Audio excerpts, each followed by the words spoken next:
Muy buenos días, me da mucho gusto estar nuevamente con ustedes y el día de hoy vamos a compartir ya sobre Navidad, esta fiesta que está inminente, este Emanuel, este Dios con nosotros, que ya estamos casi a puntos, a días de poderlo celebrar y regocijarnos de su presencia en medio de nosotros. Para el día de hoy vamos a hacer unas meditaciones partiendo del texto evangélico de San Lucas, del capítulo 2, del versículo primero hasta el 20,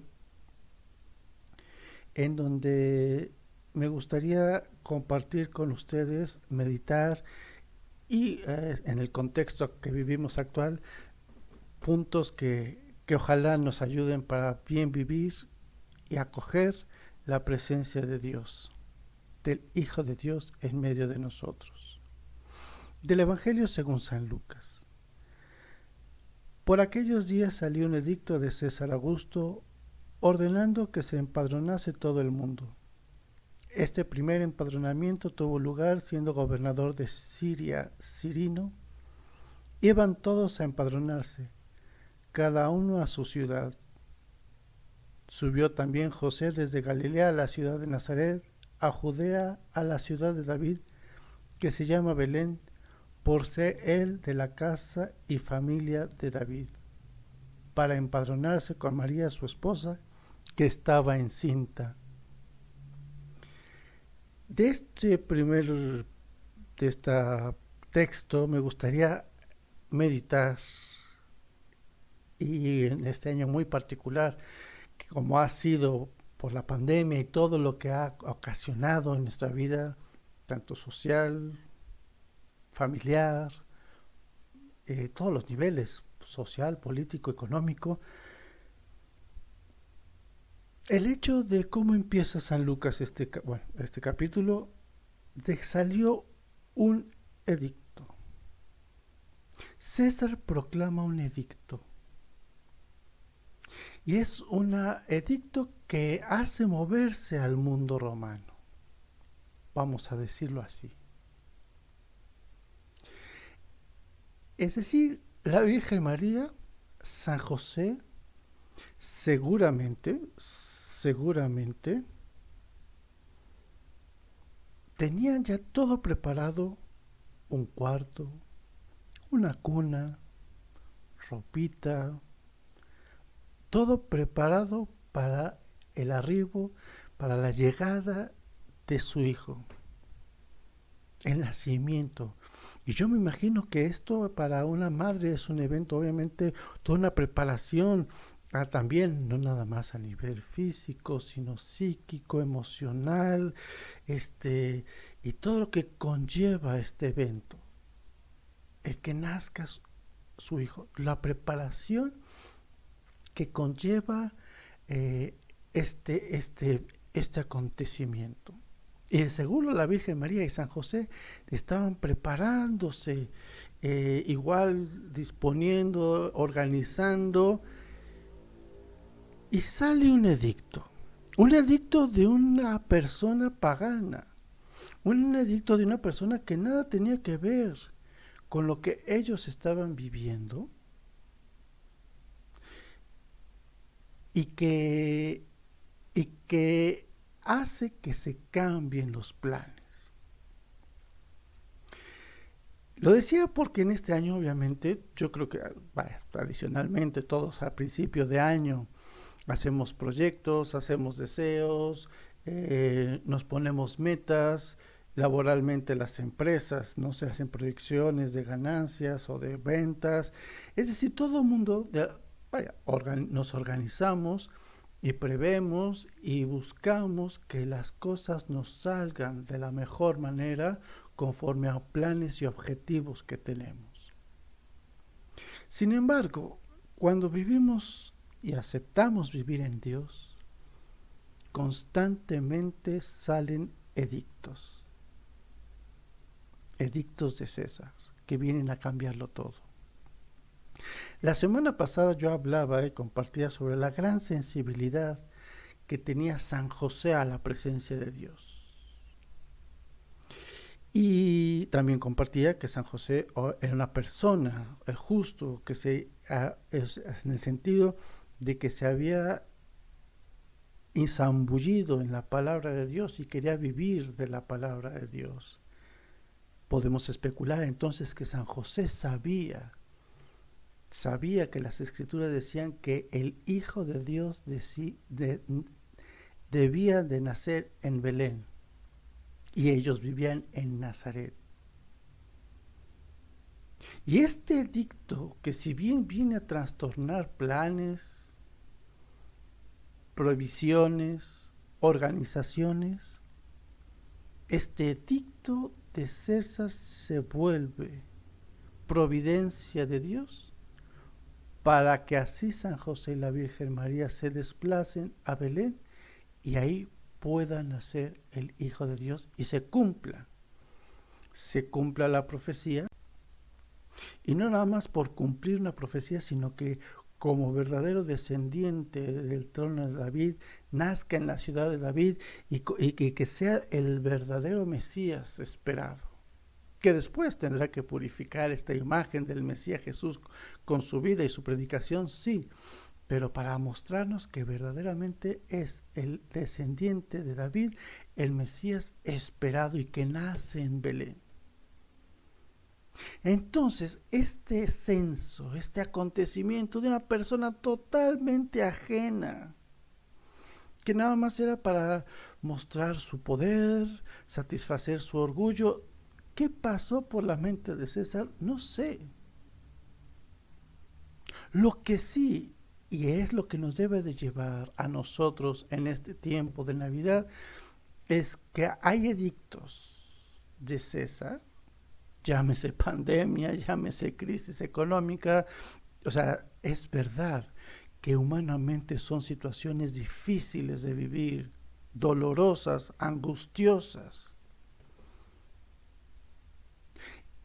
y que podremos vivirlo en la paz y en la esperanza en la medida en que acojamos como edicto de César para que se manifieste la voluntad providente de Dios. Es un misterio, que luego no podríamos incluso especular, vamos a decirlo así. San José conocía las escrituras, entonces, ¿por qué rápido se puso en camino? ¿Por qué? Porque sabía que ponerse en camino y cumplir el edicto de César iba más allá, era para que se cumpliera la voluntad de Dios, era para que Dios se manifestara y que su hijo naciera en Belén. Muchas veces nosotros escuchamos el edicto y sí, lo que nos queda claro es que turba, echa para atrás, rompe todos nuestros planes y proyecciones y no entendemos y no comprendemos el plan de Dios. Y de ahí el enojo, la ira, la angustia, la desesperación, la depresión incluso a veces.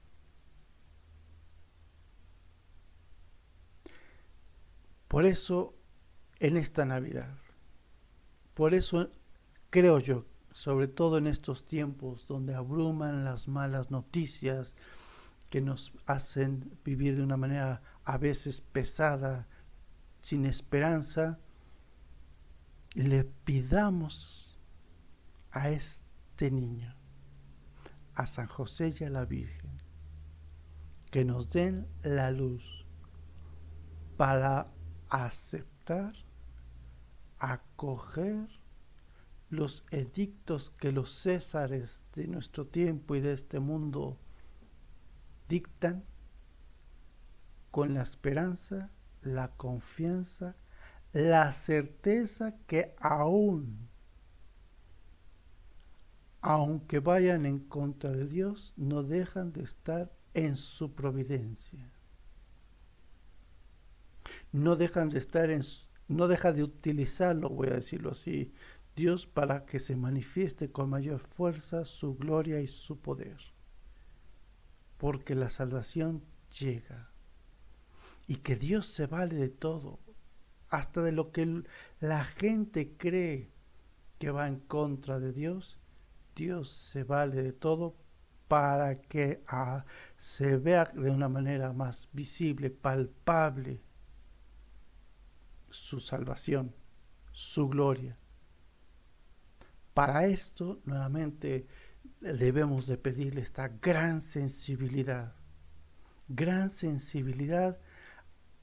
a su palabra, de poderla leer, frecuentar y vivir de ella, pero de un vivir que nos vaya dando verdadera luz y por ende esperanza, porque sabemos hacia dónde nos encaminamos, sabemos qué es la vida en Dios que se nos ofrece. Esa es una primera reflexión que quiero compartir con ustedes. La segunda, siguiendo el texto, dice: mientras estaban allí, se le cumplieron los días del alumbramiento y dio a luz a su hijo primogénito, lo envolvió en pañales y le acostó en un pesebre, porque no tenían sitio en el albergue.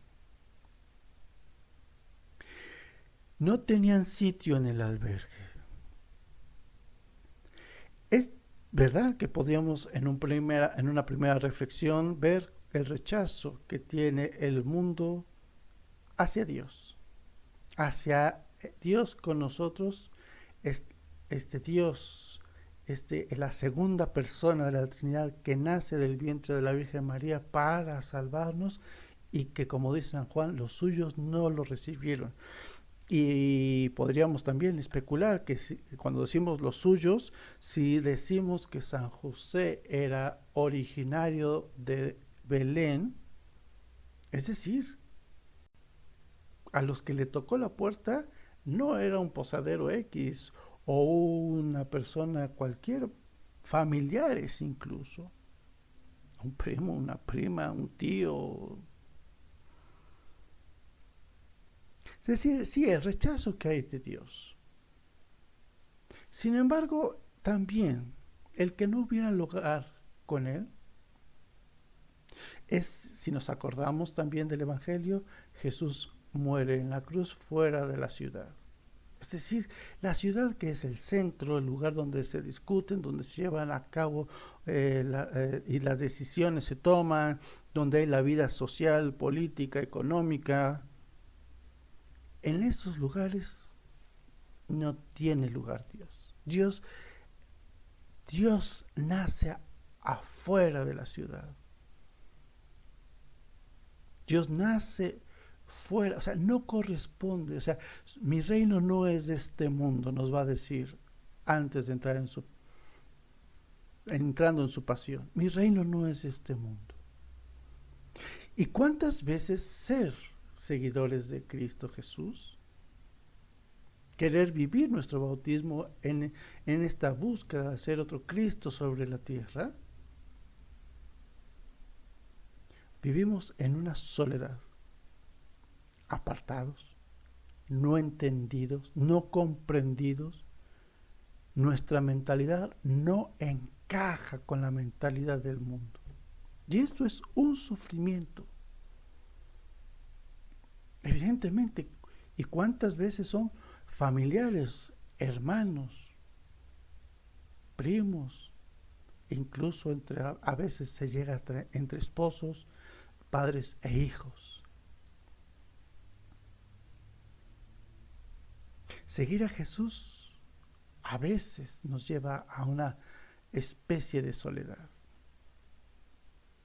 Pero esta soledad la que nos debe de llevar a comprender bien el Evangelio.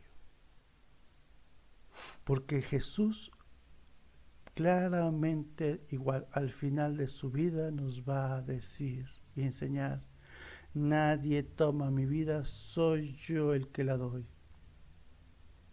Entonces, no estamos en este mundo para ser comprendidos, para recibir. Sí, lo recibimos de Dios, y muchas veces, obviamente, Dios nos lo da a través de hermanos, hermanas en Cristo, en la caridad, en el amor fraterno. la necesidad de una vida en común.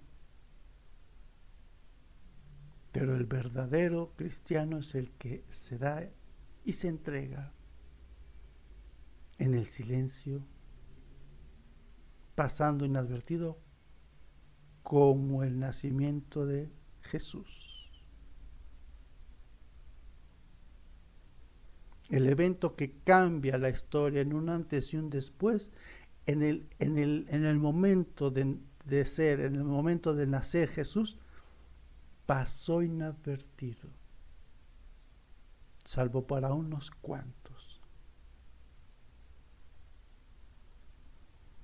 Nuestra vida muchas veces se lleva en el silencio, en la soledad, en la ofrenda silenciosa. Lo acostó en un pesebre. Para poder vivir esto, tenemos que acercarnos al pesebre. ¿Qué es el pesebre? ¿Qué es un pesebre? El lugar a donde los animales iban a encontrar su comida, su alimento. Y nosotros debemos ir a este pesebre para buscar nuestro alimento, Jesús mismo. El que después va a decir: yo soy el pan de vida. El que no coma mi carne y beba mi sangre no entrará en el reino. O sea, es Jesús mismo el alimento. Para poder vivir, o sea, entender, vivir de Él y llegar a ser como Él en este don totalmente libre, gratuito, necesitamos acercarnos al pesebre para alimentarnos, reconociendo nuestra pobreza, nuestra fragilidad, nuestros límites. ¿A quién vamos a encontrar? Al Hijo, que nos enseñe y que nos dé la gracia y la fuerza de aceptar ser hijos. Rechazar la tentación de este mundo de querernos divinizar y ser como Dios, que fue la tentación de nuestros primeros padres.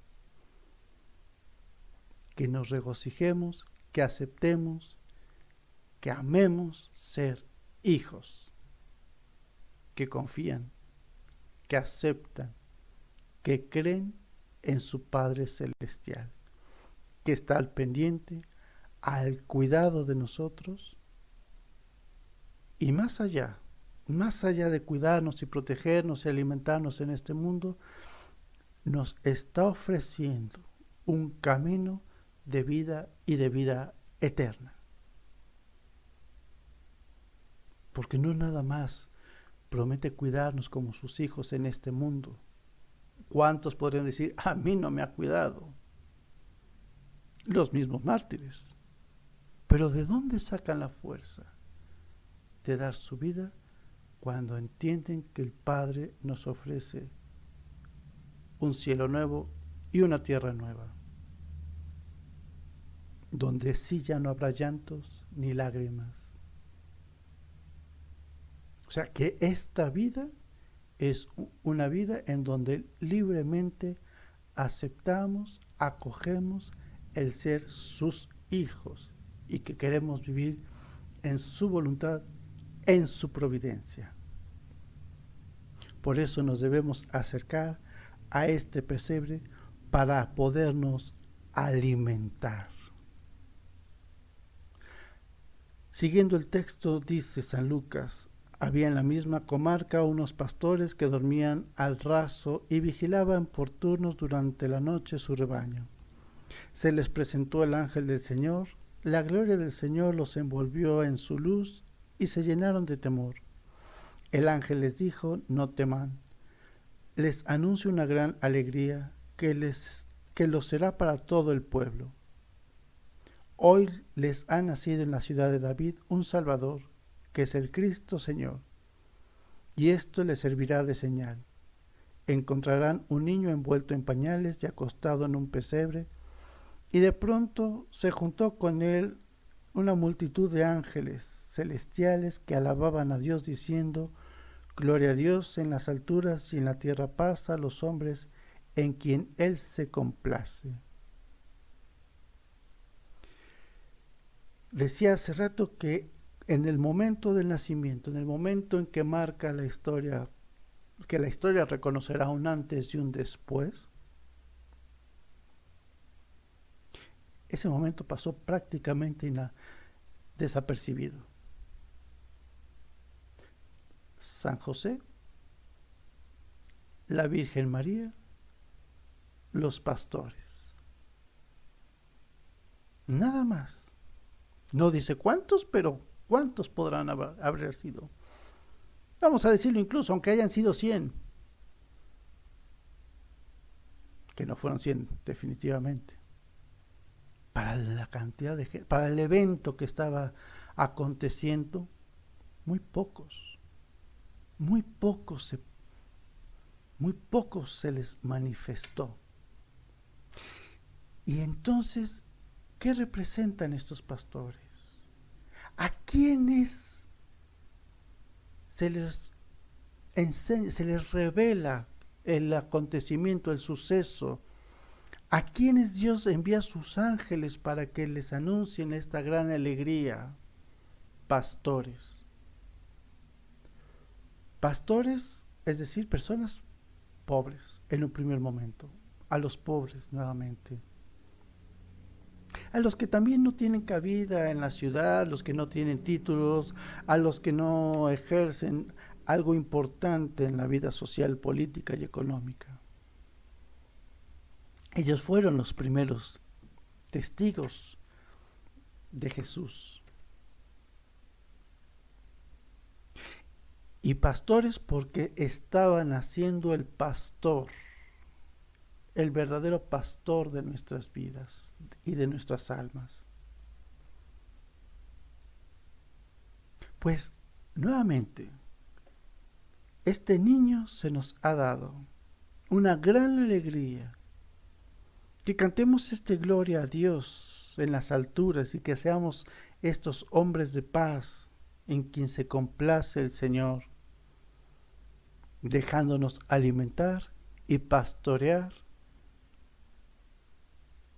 por el verdadero pastor. Que lleguemos a recitar con el Salmo: el Señor es mi pastor, nada me falta. Aunque atraviese por cañadas oscuras, nada temo, porque tu vara y tu cayado me dan seguridad. Es verdad que seguir a Cristo es saber acoger nuestra cruz con la esperanza siempre en la resurrección. Eso es lo que en verdad nos da alegría, esperanza, deseos de vivir, saber que en Dios tenemos asegurada la redención, la resurrección, la vida sin fin, la vida plena en el amor. Pues les deseo una feliz Navidad, que sea una Navidad muy bendecida para todos ustedes, que el Señor los colme de su gracia, que tengan un santo, feliz 2021 y que Él nos siga alimentando y pastoreando para que seamos hombres y mujeres de fe en Cristo resucitado. Amén.